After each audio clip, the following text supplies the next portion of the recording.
I'm sorry. The Spirit of God told me not to do your divorce. They were real nice. They were going to have a friendly divorce. Wow. That's why they came together. They were, I was like, that was unheard of right there, first of all.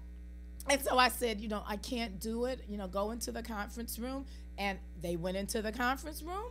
They worked it out. And as far as I know, they are still married today. But on the other side of that is I had a woman who came to me who had a picture of her husband's fist print in her chest. Wow. I got her out of that situation. Absolutely. I got her out of that situation. I've had people with, gunshots in their vehicles, all kinds of, just situations that are deadly and dangerous. But the point is that I don't do it just because you come to me. Right. I have to filter that because I tell people when I stand in the mirror, I have to know that what I've done has been sanctioned and ordained by God, because who knows, the next day I may be in somebody's pulpit preaching. Yes. And so I have to balance. I have to always be mindful of the Spirit and God's anointing and all of that.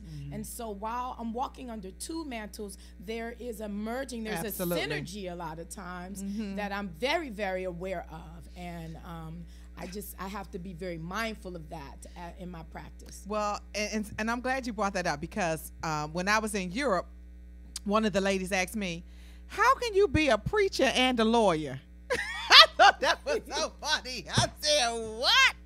Because people have this notion, I guess they watch too much TV, and perhaps, they've run into some shisty lawyers. And of course, we know that not all people who say, Lord, Lord, are really representing the Lord. And so I really explained to her exactly what you just said about, for me, they're both connected. Yes.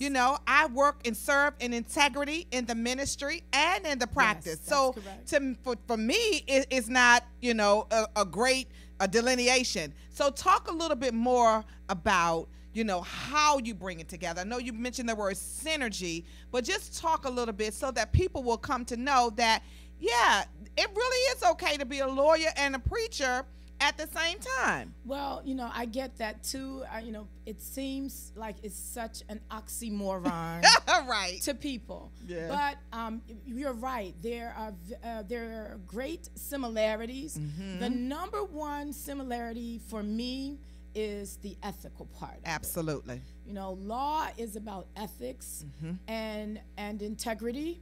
Ministry is about ethics and integrity. And I get that question too, so let me just give you my brand line on that. My brand line for people that ask me. I love the brand line too. How is it that you can be a lawyer and a preacher? And I tell them it's very, very simple. I have a license to help keep you out of jail and out of hell. And I figure, I love that. I figure if I can keep you out of hell, I don't have to worry about keeping you out of jail. Yes. And so, and sometimes I ask people to look up and down their row and check to see who, so, but the serious answer to that is that integrity. My parents instilled in me strong work ethic. My dad, let your walk match your talk. So I was indoctrinated in that way at a very, very young age. And I just bring that. I realize that God, first of all, if it had not been for the Lord, I would not be practicing law. And so I realized that it did not come easy for me. Right. And so I guard that. And it's the same way with ministry. I guard that because I know that when it's all said and done, I'm going to have to give an account. And then people pick up on that too. It's amazing. Right before coming here today, a client that I hadn't seen in a while, she came to my office. She said, there is something about your spirit. People, they feel spirit. And so I realized that. And you're right. I don't mess over people. If you pay me too much money, I give you your money back. I know there are just some things that because I know my profession has a sort of a smeared, reputation. So my job, since God has blessed me, is to be a light in that darkness. Absolutely. And so if I'm just the one little light that can help somebody as they're going through, because a lot of times, legal problems are not fun, they don't feel good, most people are in pain or hurting, yes, then I am charged with being that little bit of light, that little bit of hope. And so it is in ministry as well. Yes.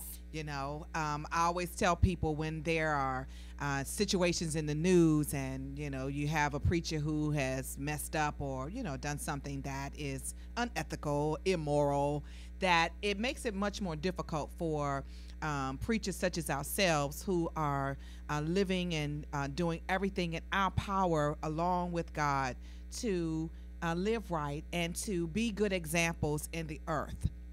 So it is important for us to set the bar, you know, to remember that you have a brand, to remember that you're always on assignment no matter where you are. Yes. People are always watching you, and you may not know that they're watching. I remember several years ago, I was going to a lady in my church.